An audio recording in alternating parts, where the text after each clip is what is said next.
Bueno, un saludo a todos que van a asistir a este video. La idea de este video es actualizar un paper que fue publicado en la revista Bionatura. El título del paper es Pruebas rápidas para COVID-19, la mejor alternativa para Ecuador. Mi nombre es Eduardo Ramos Sánchez. Soy profesor investigador de la Universidad Nacional Torrijos Rodríguez de Mendoza de Amazonas en Perú y soy investigador postdoctoral del Instituto de Medicina Tropical de São Paulo, de la Universidad de São Paulo. Para comenzar, vamos a hacer una introducción de lo que sucedió en la pandemia. El 1 de diciembre del 2019, China describe en la provincia de Wuhan un grupo de pacientes con un nuevo tipo de neumonía. Ya el 7 de enero de 2020 es identificado el agente etiológico de este nuevo tipo de neumonía y es descrito como el SARS-CoV-2, causante de la COVID-19. El 10 de enero del 2020 ya el secuenciamiento del SARS-CoV-2 está listo y es publicado y es dispuesto para todo el mundo. Ya el 11 de enero, un día después, el primer ensayo para el diagnóstico es dispuesto por el laboratorio Charité de Alemania. Este ensayo para el diagnóstico es molecular RT-PCR. El 30 de enero del 2020, el brote de SARS-CoV-2 es considerado un problema mundial y el 11 de marzo, la Organización Mundial de Salud declara situación de pandemia en el mundo. Una pandemia causada por el virus SARS-CoV-2. Ese PP fue publicado en agosto, más fue evaluado la situación de Ecuador hasta julio de 2020.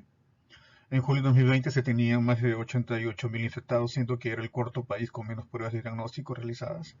Fue por eso la motivación de publicar este paper. Este hecho imposibilitaba tener conocimiento real del avance de la pandemia. Las provincias de Guayas, en primer lugar con 22% de los casos, Pichincha con 19% y Manabí con 8.5%. Eran las provincias más afectadas en Ecuador en el mes de julio. En el último reporte del Ministerio de Salud ecuatoriano, las provincias, ya el panorama cambió un poco, ¿no? Ahora la provincia con más casos es Pichincha con 23.8%, Guayas con 19.9% y Manabí con 7.9%. Ahora este slide es un esquema de la dinámica de detección o la dinámica de diagnóstico del SARS-CoV-2. En la línea anaranjada, punteada anaranjada, podemos ver el desempeño de la prueba molecular por RT-PCR. Ahí lo que cabe resaltar aquí es de que el PCR funciona bien desde casi 2 o 3 días después de la infección y comienza a decaer después de las 2 semanas. Entonces, a partir de la segunda semana o 7, 9 días después de que aparecieron los primeros síntomas, el test de PCR va perdiendo sensibilidad. A partir de la segunda semana, quien comienzan a aparecer son los antígenos IgM y IgG. Entonces, después de la segunda semana, estos anticuerpos IgM y IgG son buenos para hacer el diagnóstico, siendo que el IgG puede durar hasta 4 meses, ¿no? En medio. Entonces, este slide es para que lo tengan en mente para después las siguientes explicaciones. Aquí es la estructura del SARS-CoV-2, ¿no? El SARS-CoV-2 tiene una proteína de nucleocápside, que es llamada de proteína N, una proteína de membrana que es llamada de proteína M, la spike protein, que es la llamada proteína S, y la que se va a hacer en la mayor parte de las vacunas. Y tenemos la proteína de envoltorio, que es llamada proteína E. Y el genoma viral. Esto es para que tengan en mente cómo que son realizados los test de diagnósticos. Vamos a comenzar hablando por la prueba molecular RT-PCR, que lleva más o menos 4 horas en estar lista, que es el gold estándar, que es la recomendada por la Organización Mundial de la Salud. Aquí voy a hablar sobre los blancos del genoma viral que son amplificados por estas reacciones de RT-PCR. Básicamente tenemos dos orígenes de replicación, ¿no? El ORF1A, que está aquí en rojo, y el ORF1B. Dentro del ORF1A tenemos esta región que está en rojo. Y tenemos un par de primers, ¿no?, que son específicos de esta región, que fueron escogidas porque son regiones conservadas. De ahí tenemos el ORF1B. Dentro de ese ORF1B tenemos la región que codifica para una RNA polimerasa del virus. Y para esta región tenemos un par de primers. Tenemos un segundo par de primers que fue hecho por el Instituto Pasteur.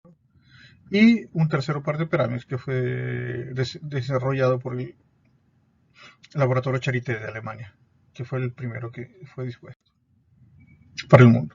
Ahí tenemos también otro par de primers, otro par de test baseado en esa misma región, de esa, ya no más de la RNA polimerasa, más sí una región específica del origen de replicación F1B. Después, dentro de ese origen de replicación ORF1B, aquí, ¿cómo se llama? Se escogieron regiones del gen E, ¿no?, que codifica para la proteína de envoltura o de envoltorio.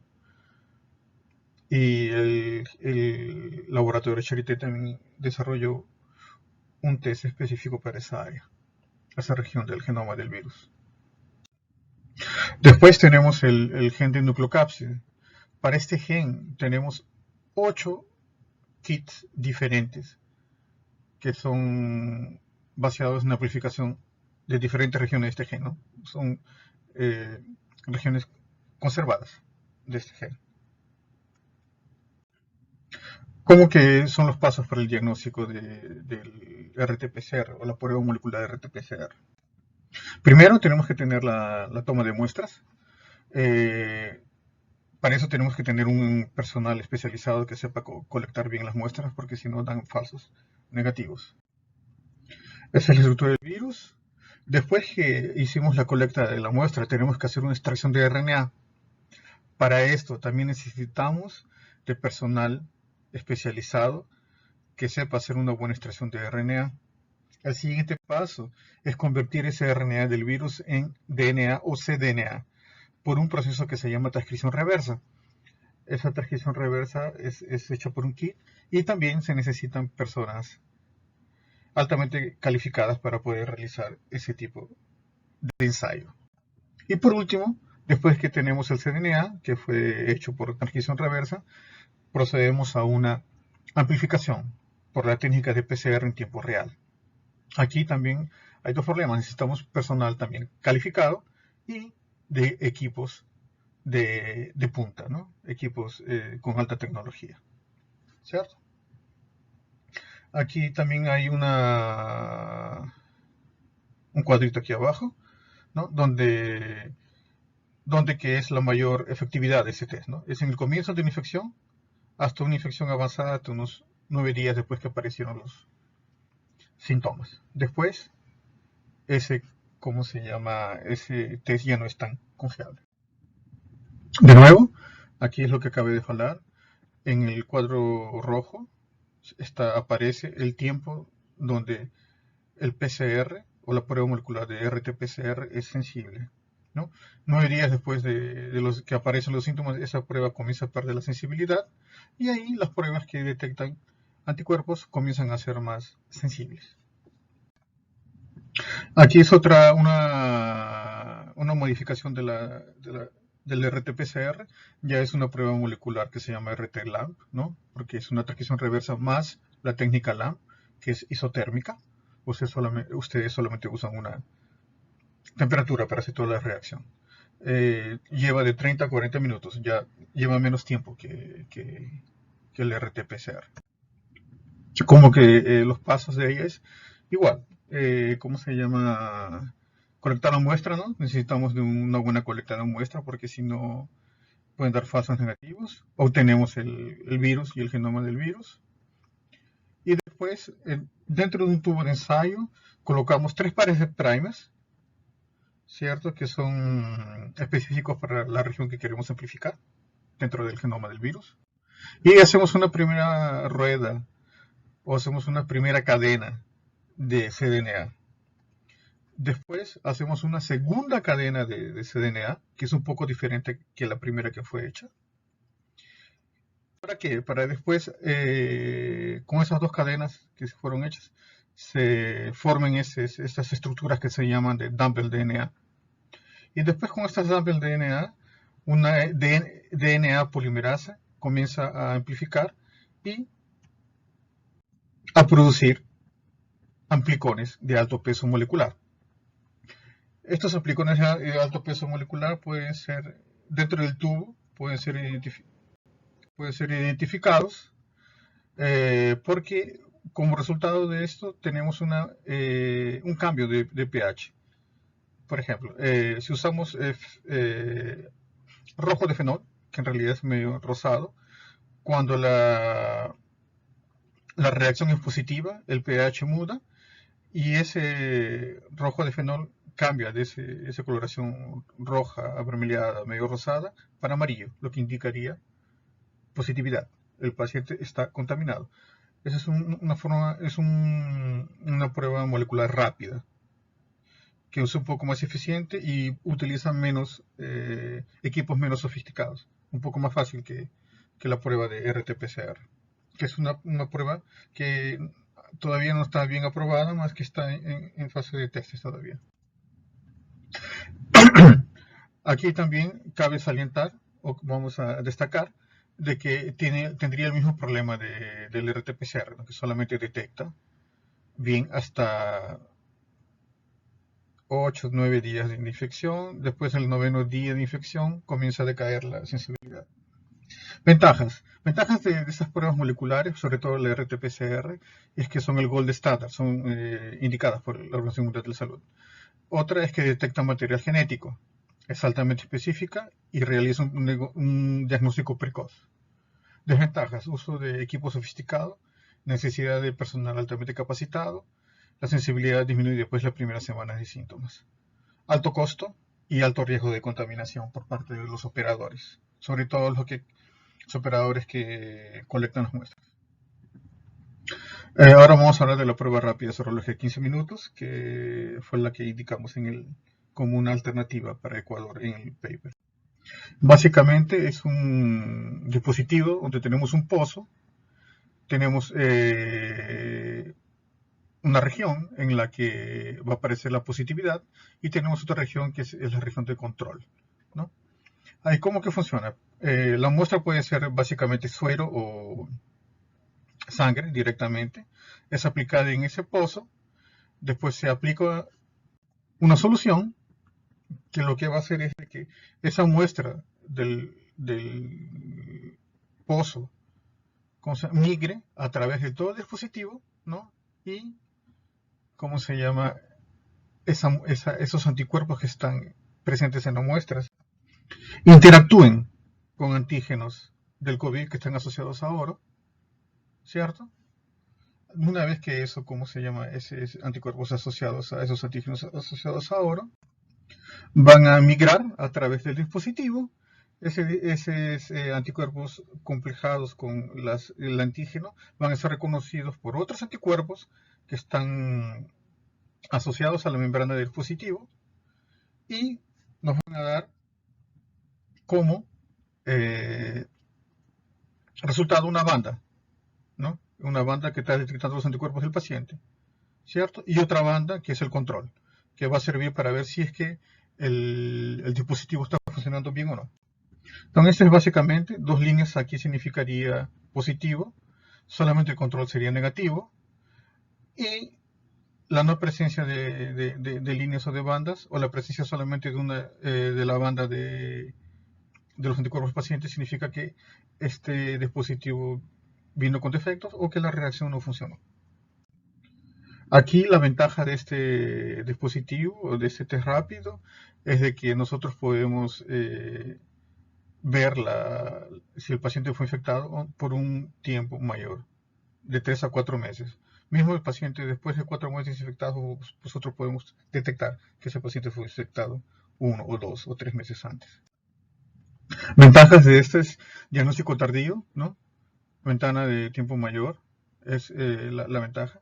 Es sensible, es de bajo costo, puede ser realizada directamente con sangre o suero, no usa equipos sofisticados y puede ser usada sobre todo en áreas con poca infraestructura, interior del país, aldeas. No necesita personal altamente entrenado, bajo riesgos de contaminación del operador y detección de pacientes asintomáticos que ya pasaron de la fase con alta carga viral. ¿Por qué es esto? Porque las pruebas moleculares detectan específicamente pacientes con alta carga viral, pacientes con baja carga viral no necesariamente. Desventajas. No necesariamente indica una infección aguda, ¿no? Porque solamente después de 2 semanas que puedes detectar los anticuerpos. Los kits son de primera generación, esos kits tienen que ser mejorados. Hay muchos kits que no funcionan muy bien. Y en los primeros días de infección pueden generar falsos negativos. De preferencia tiene que ser una prueba compuesta de IgM y IgG. Aquí es un slide sobre un estudio islandés que fue publicado un mes después que fue publicado el paper en la revista de Bionatura. Y en este paper, ¿qué es lo que hicieron? Ellos testaron 30.756 individuos, lo que representa casi el 15% de la población total islandesa, lo que esto da fuerza estadística a este estudio. Fueron evaluados niveles de IgM, IgG, IgA. La mayoría de los kits no usan IgA. Bueno, fueron usados 6 kits diferentes y con ese tipo de abordaje que ellos detectaron que los anticuerpos antivirales contra SARS-CoV-2 no disminuyeron dentro de 4 meses. Esto es para la población irlandesa. Entonces, confirmó lo que habíamos publicado en el paper. Y también otra cosa importante fue que el riesgo de muerte por infección fue el de 0.3%, que fue menor que 0.4%, que fue encontrado en un pueblo chico alemán después de una fiesta de carnavales, 0.6 menor que 0.6% que fue encontrado en el crucero Diamond Princess, ¿no? Que sirvió como laboratorio donde todos los pacientes quedaron aislados del mundo y vieron cuál que fue la dinámica de la infección dentro de ese crucero. Y el 0.66% que fue encontrado en China. Los datos de este estudio son un poco mejores, confiables.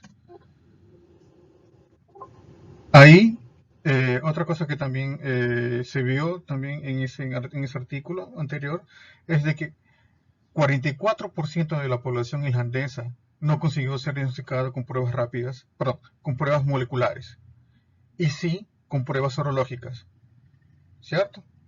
Y ahora, el día 14 de octubre, acabo de salir una publicación que nuevas pruebas rápidas contra COVID-19 van a ser testadas en Ecuador, en Surinam, México y El Salvador.